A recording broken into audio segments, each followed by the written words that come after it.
right? Brenda Gurung, she, hers. So we have talked about communication and connection tips in the early stage and in the middle stage of the dementia journey. And again, kind of arbitrary terms. But now I want to share some tips regarding communication and connection in the late part of the dementia journey. So this is where maybe your person does not verbally communicate much. Maybe they seem kind of, turned inwards.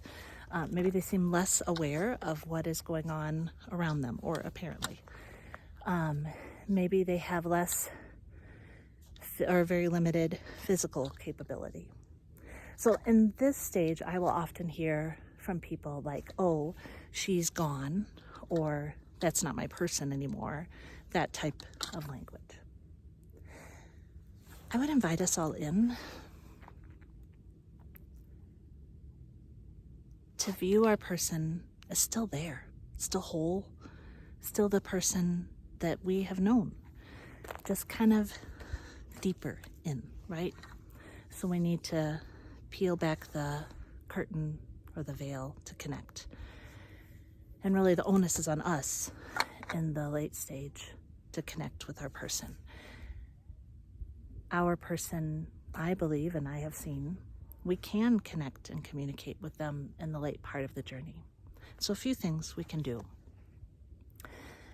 I'll often say that connection in the late part of the journey is more sensory. So holding hands, brushing someone's hair, giving a massage, listening to music, smelling things that are interesting or stimulating or sense from their past or sense they've enjoyed. Those sorts of connections I find are really powerful in the late stage. Often by the late stage, if our person is able to visually perceive, it's probably a limited field of view, and maybe they may have difficulty if it's a distance out. And so I'll often say that you want to make something small in the late stage, which I just mean by that, like have it be right here, like in their space where they can see or process or connect that it's an object or a being or a person. Another thing we can do in the late part of the journey is to connect through music.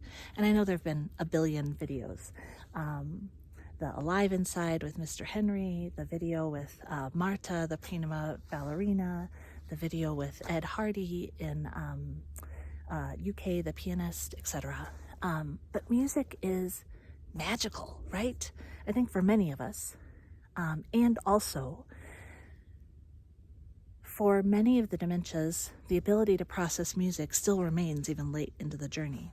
So we may find that our person does not often verbally communicate, or we may think that they are nonverbal, but we may find that music helps to activate them. We may find that they're still able to tap or hum, maybe even sing from music that has been meaningful to them.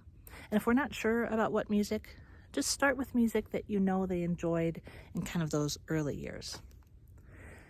So I would invite us, if we feel like we cannot connect with our person in the late stage of the journey, or we feel like our person isn't there, that we can still modify, and we can modify what we think of as communication. In the late part of the journey, I think of communication as connection.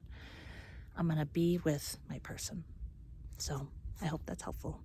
And thank you for being on this hike with me.